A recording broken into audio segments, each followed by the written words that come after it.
Hello friends, welcome to tasty and simple cooks. ఈరోజు most requested video Sunday special mutton curry. Gravy వచ్చేలాగా ఎలా చేయాలో చూసేద్దాం. ఒక హాఫ్ కేజీ మటన్ తీసుకున్నాను.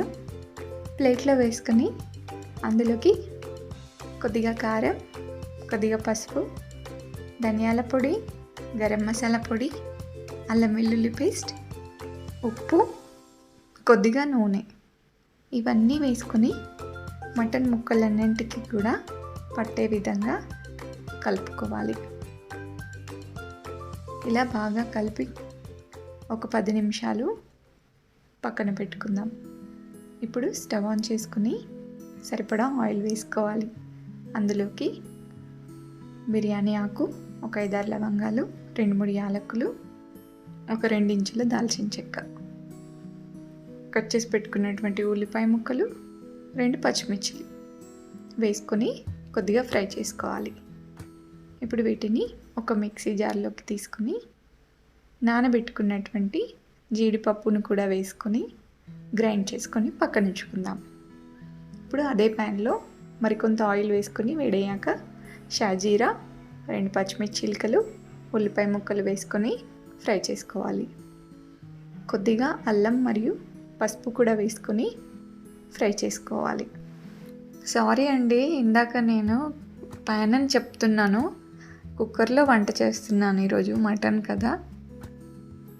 ఓకే, ఇప్పుడు ఉల్లిపాయలన్నీ వేగిపోయాక మనం పక్కన కలిపి పెట్టుకున్నటువంటి మటన్ వేసుకొని బాగా కలుపుకోవాలి.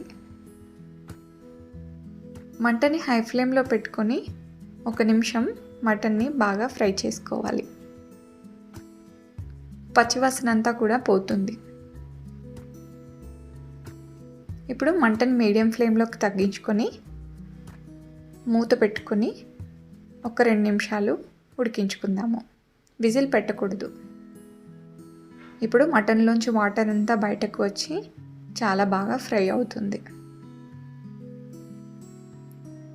ఈ స్టేజ్లో ఉన్నప్పుడు మనం కొద్దిగా వాటర్ వేసుకోవాలి. చిన్న టీ గ్లాస్, పెద్ద గ్లాస్లో సగం వేసుకున్నాను నేను. వేసుకొని ఒక 5-6 విజిల్స్ వచ్చేలాగా ఉడికించుకుందాము. ఇప్పుడు చల్లారాక మూత తీసి చూస్తే చాలా బాగా ఉడికిపోయింది.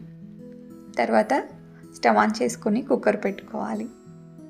ఇందులోకి మనం మిక్సీ వేసి పెట్టుకున్నటువంటి ఉల్లిపాయ, జీడిపప్పు, మసాలా పేస్ట్ని వేసుకుందాము. ఇది అడుగు పట్టకుండా కలుపుకుంటూ 1 నిమిషం మంటని మీడియం ఫ్లేమ్లో పెట్టుకొని ఫ్రై చేసుకుందాము. ఇలా జీడిపప్పు పేస్ట్ వేసుకోవడం వలన మటన్ కొంచెం రెడ్డిష్ కలర్ రాకుండా తగ్గుతుంది. బట్ టేస్ట్ మాత్రం చాలా బాగుంటుంది. ఇప్పుడు ఇదంతా కుక్ అయ్యేలాగా 1-2 నిమిషాలు మూత పెట్టుకొని కుక్కర్ మూత లూజ్గా పెట్టుకొని విజిల్ తీసేసి ఉడికించుకుందాం. తర్వాత గ్రేవీ కోసం కొద్దిగా వాటర్ యాడ్ చేసుకున్నాను. గ్రేవీ ఇంకా ఎక్కువ కావాలనుకునే వాళ్ళు ఇంకా కొంచెం వాటర్ యాడ్ చేసుకోవచ్చు.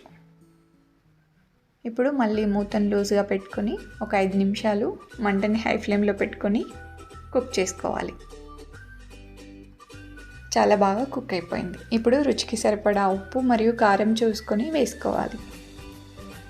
గ్రేవీ లాగా చాలా బాగా ఉడికిపోయింది. ఎంతో టేస్టీగా ఉండే మటన్ కర్రీ రెడీ అయిపోయింది. చివరిగా కొద్దిగా కొత్తిమీర చుంచుకొని వేసుకోవాలి. మీరు కూడా మీ ఇంట్లో తప్పకుండా ట్రై చేయండి. Me all time favourite recipe అయిపోతుంది. చాలా చాలా బాగుంటుంది. ఇప్పుడు సర్వింగ్ బౌల్లోకి తీసుకొని సర్వ్ చేసుకుందాం. Thank you.